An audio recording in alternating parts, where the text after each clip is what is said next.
Hello, everybody, and welcome to the Defense Café, the Liberal Security and Defense podcast from the Friedrich Naumann Foundation in Brussels. My name is Jeroen Dobber from the Friedrich Naumann Foundation. And I am Teresa Reiter in Vienna. And today we will be speaking with Letitia Bobric, who is a policy advisor to the Spanish Liberal Party Ciudadanos in the European Parliament and a long-time member of our Liberal Defense Expert Network. With Letitia, we will be speaking about Spain's security threat perception, Spain's very special role in the European Union because of its strong alignment of defense goals with European defense goals, and finally, the role of the defense industry in Spain's politics and its economy. I, for one, didn't know that they were such a big arms exporter and that played such an important role. Let's get started. Hi, Letitia. Thank you for joining us. How are you doing? Hi, Jeroen. Hi, Teresa. Thank you for having me. I'm doing well, thank you. It's a nice sunny day here in Brussels, which doesn't happen very often. Yeah, true. We don't get that very often. We're lucky today. We invited you today to talk with us about Spain's security and defense policy. But before we start, could you maybe tell us a bit more about how you became interested in security and defense policy and what explains your interest also in the European dimension there? Well, the European dimension, if I can start from your last question, is an easy one. I work in the European Parliament and I've worked with the Spanish delegation in the European Parliament for the better part of the last 5 years. And when it comes to defense, particularly, one of my main tasks from when I joined as a political advisor was the Security and Defense Subcommittee of the overall Foreign Affairs Committee. And I had the pleasure of working with a very prominent member of the committee during the past mandate, and now continuing with the same party, I moved on a little bit to international trade policy, where I also continue with defense, especially on the dual use regulation and other exports that affect international trade, also from a defense perspective. Yeah, interesting. And a lot of developments in that area as well lately. So we can talk about that later as well. But let's jump into the topic. We wanted to hear from you a bit more about the security situation in Europe from a Spanish point of view. Could you talk us through the main security threats that you see for Spain and for Europe from a Spanish point of view? Sure, it'll be my pleasure. I'll try to be as concise as possible, but I think that the main point to start with is that Spain is overall, as in pretty much every policy area, very aligned to the own EU's perception of threat. So when it comes to Spanish perceptions, they are, as a society, very much intertwined when it comes to the future of Europe, to where Europe is going, and democracy as such being threatened from a number of actors. These being external factors, international factors rather. In Spain, it all comes down nowadays basically to either terrorism or cybersecurity threats. So in this regard, it shouldn't really diverge from any other member state when it comes to elections, for example, that could suffer from interferences, or a very sophisticated hyper threat to national energy grids, or gas, for example, supply. But if you talk about Spain specifically, it has a little bit of a geographical specificities of its own, mainly due to the fact that it's a southern neighborhood border, and it's also the EU's southern neighborhood border. So when it comes to this, if you look at it the Mediterranean Sea, you see, the north of Africa with its tumultuous past still posing a rather dormant and potential source of threat that every once in a while resurfaces. Specifically on the north in Africa, Spain is also present. It has 2 autonomous cities, Ceuta and Melilla, where from time to time, not really too often, but suffice it to say that it does give way for this sensation of a stabilized, sort of low pressure tension, which is why I like to call it a dormant, because they could very easily resurface at any given time. Not for any particular reasons, but this could be from pressures on the borders in itself with Morocco, migratory pressures. It could also be because of the societies, that the way it's composed of a very multi-ethnical populations. It could sometimes give way to tension. And if we look at nowadays polarized society in Europe, it's very easy to see how a populist or other interests could really play into threats for the perception of the citizens. If I were to give an example, specific example, is Morocco. It's one of the, of course, it's a long-standing partner, both for Europe and for Spain especially. But unfortunately, in the past years, we have seen on several occasions minor but interesting threat perceptions. Usually these are migration related, but it could also be something of a more serious nature, such as tensions that are perpetrated at a government level, like sovereignty claims that the Moroccan foreign minister made with regard to Ceuta and Melilla precisely, or in the case of the Canary Islands nowadays, that's suffering a lot of these migration flows into its territorial waters, which is also where Morocco is coming again, saying, well, these are actually our waters. And you can easily see how this, goes into play into rhetoric that it's really localized, and for Spain, it receives a different pressure. Suffice it to say that this is not a per se top level of the agenda threat, but it's something that if we don't keep an eye on, it could very easily become a problem for Europe. And if you look at Morocco, who decided only very recently to suspend its diplomatic relations with Germany, this could become, like a snowball, where from something that wasn't really under anybody's radar, it becomes a problem for Europe. So, which is why at the beginning I was saying it's pretty much an EU perception threat when it comes to Spain. I think that the main issue here is that these are several layers of tensions when it comes to this particular area in the southern neighborhood. Obviously, migration in sensitive zones from all over the African continent, which is not to say that migration is the problem itself. It's rather this whole spectrum of organized crime and lack of capabilities in the standing countries that creates this dramatic humanitarian situation and a complete havoc in terms of security. So from a geographical perspective, this is what Spain would perceive mostly as a particularly own challenge. But on the broader picture, these are concerns that affect other EU countries as well. And of course, being a frontier state with a particularly unstable southern neighborhood, it's one of the issues that in Spain are mostly, let's say, present in everyday public opinion. I have a question. You really explained that well now. I was particularly astonished that migration was not a larger driver for right-wing populists in Spain, because compared to the situation in Austria, that's all they thrive upon. Many other countries have seen that as well. And also Spain is in a very interesting position, being so much aligned with the EU security perception there. Now, recently there was a visit of the High Representative of the European Union to Russia. He's Spanish. Where does Russia fit in all of that threat perception? Because it's really high up in the EU's threat perception hierarchy, but where is it with Spain? With Spain, particularly, Russia is considered as much as a threat as any other member state. Particularly in Spain, on several occasions, and going back to the threshold of democracy and interferences in elections, there have been quite a few, there are actually ongoing judicial cases in the courts in Spain, based on investigations that found a link between Russian hackers, linked or not to a certain extent by the Kremlin agenda, to interfering in local elections, regional elections, and particularly in the case of Catalonia, which I'm sure that our listeners know that there have been quite a few tensions with a separatist agenda, assumably based on these judicial investigations, linked to a sponsored hybrid attack on Spain. So Spain is very much aware of, just because it's very far from it doesn't mean it's not present. It's cybersecurity threat, and it has been on the agenda of Spanish ministers. With regards to the visit of the High Representative, yes, we were all, looking at the news with a lot of bewilderment, in the sense that what could they have possibly expected to get out of this visit? You go to Russia and you expect Lavrov to say, you know what, you're right. We need to get things straight. We need to be better partners.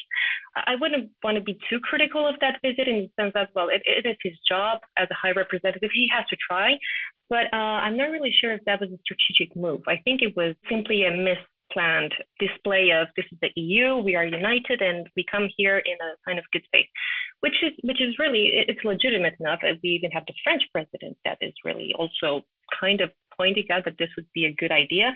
But unfortunately, Russia told us, no, guys, this is not your land, this is ours.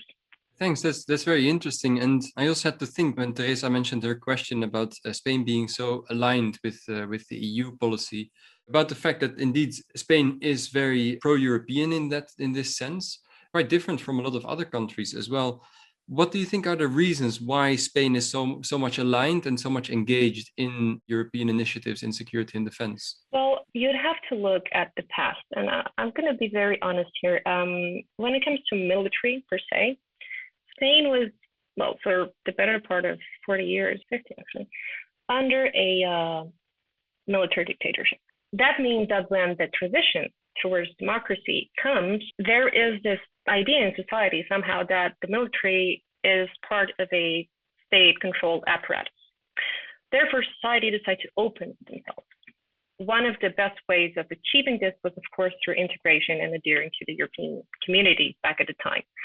And that left them with this perception at government level. What do we do with the military? We have to professionalize them. We have to have civilians into the military. This has to be an important part of our government and of our own structure as a nation state. But somehow our society doesn't really fit into, simply because of our own past dealings with the military.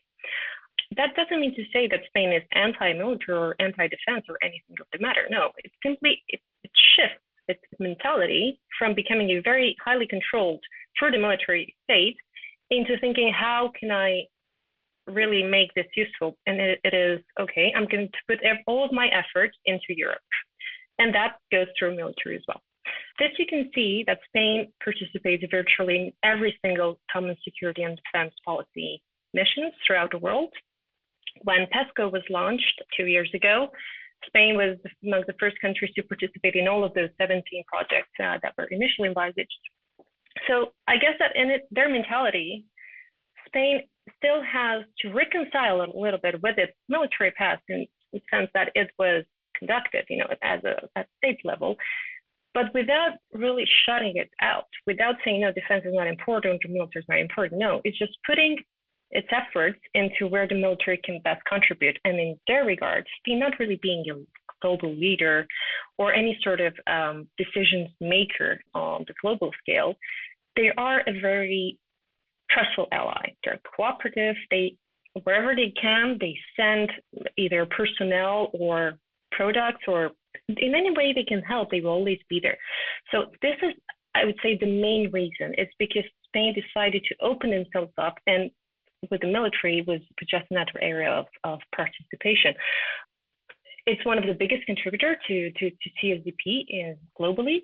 It remains so to date. It was one of the main drivers. I'll just interrupt you here to ask one more question about this topic, because Spain, as opposed to many other countries in the EU, is lacking, as we already discussed a little bit, these diehard anti-EU forces in parliament. Do you think that is also a reason why it is easier to do a very strong pro-EU common defense strategy there? Well, I'm not sure if it's easier, the question. It definitely complicates it because the legal framework for defense, it's very haphazardly spread throughout the treaty. It generally has a deficit in terms of defense spending, but it does have quite a few resources it could pull into. Now, from a parliamentary dimension, if I understood your question correctly, I think other nations see Spain as an honest broker. It's not a player that will necessarily have a particular interest in one area or another, or that will position itself globally in the case of specific challenges. It will rather be seen as a minor player in terms of military, but with a big impact in terms of resources and pooling resources, and just simply being there.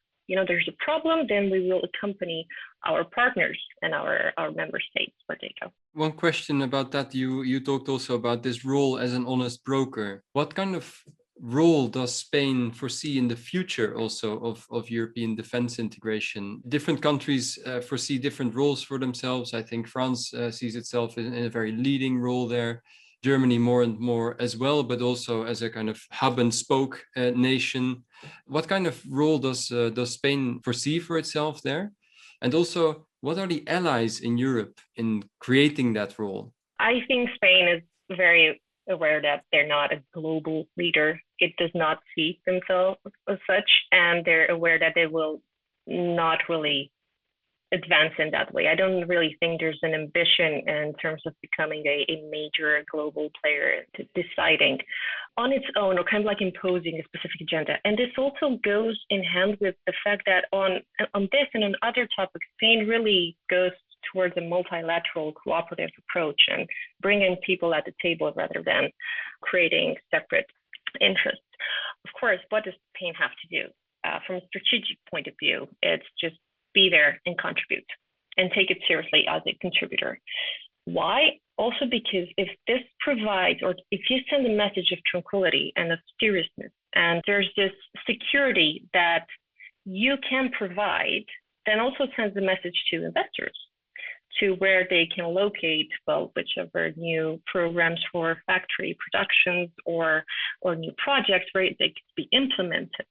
So that would, from a strategic point of view, should be Spain's bet here. I'm going to sit at the table and I will simply put myself out there as the one that will not really go into fights necessarily, but rather try and deter others from getting into one. In terms of, you mentioned allies, I think, Jeroen, allies in the EU. I would say there is a big consensus on the need for strategic autonomy. Not all of the countries are on board. I think that one of the countries that was a bit reluctant was the Netherlands on the strategic autonomy. Austria doesn't really either come very clear about this. And at the end of the day, indeed, what do the Germans want and what do the French want? Unfortunately, as sad as it sounds, we're still there.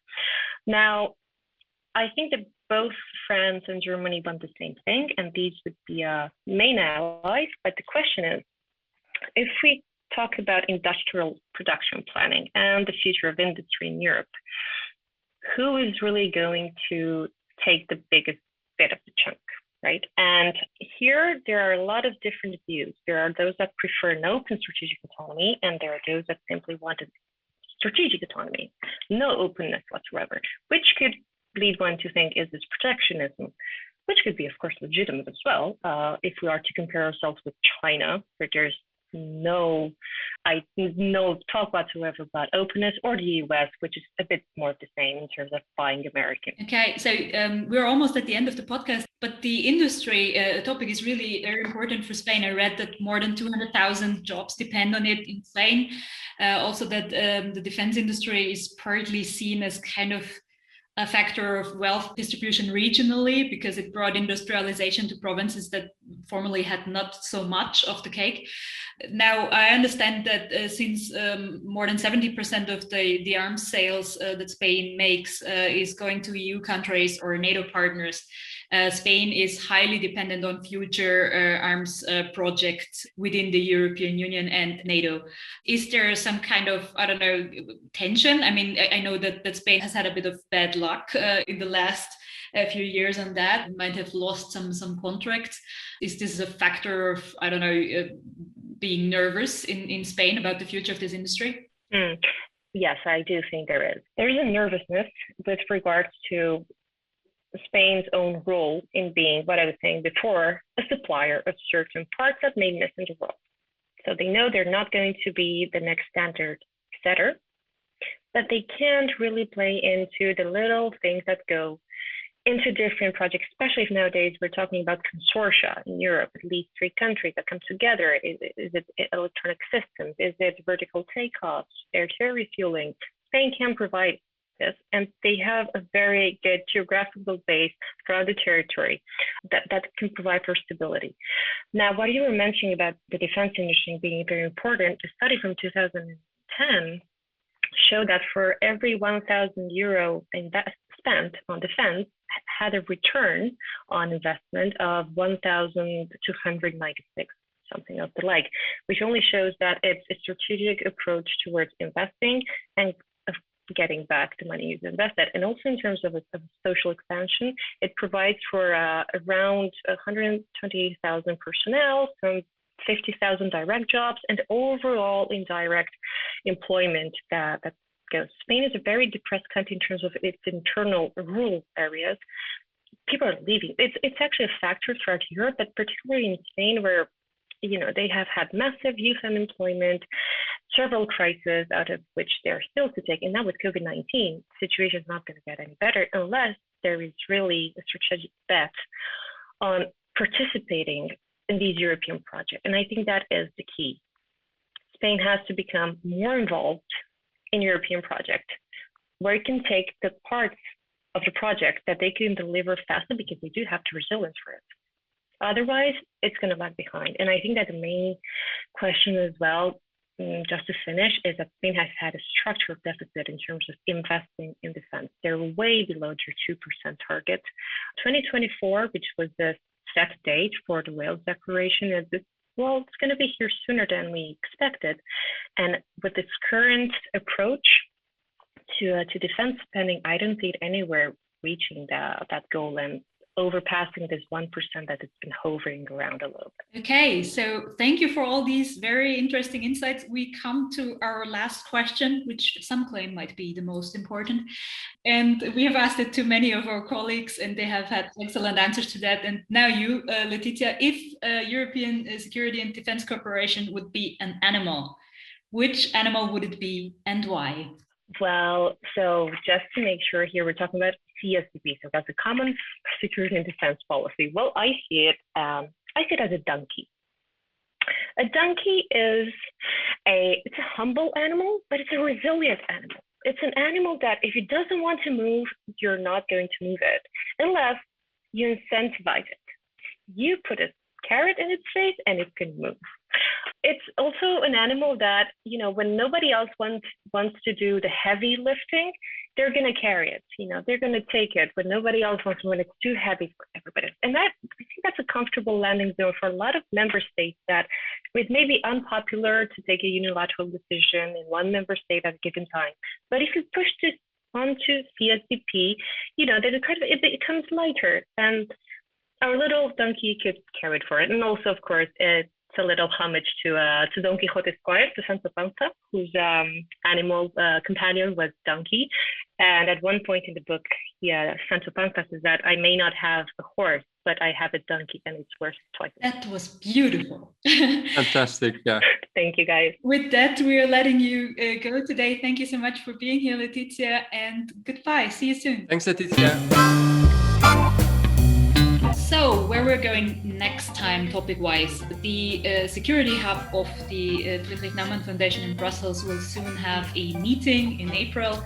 It will be on cyber defense, on legal aspects of cyber defense, and also increasing capabilities in offensive sense. We will get back to you with the results of this meeting and tell you what we have learned, and looking forward to that. If you like our podcast, if you have enjoyed this episode or maybe others that you've listened to before, please be so kind and tell your friends about it and share us on social media. We are looking forward to welcome you again next time. Bye-bye. Goodbye.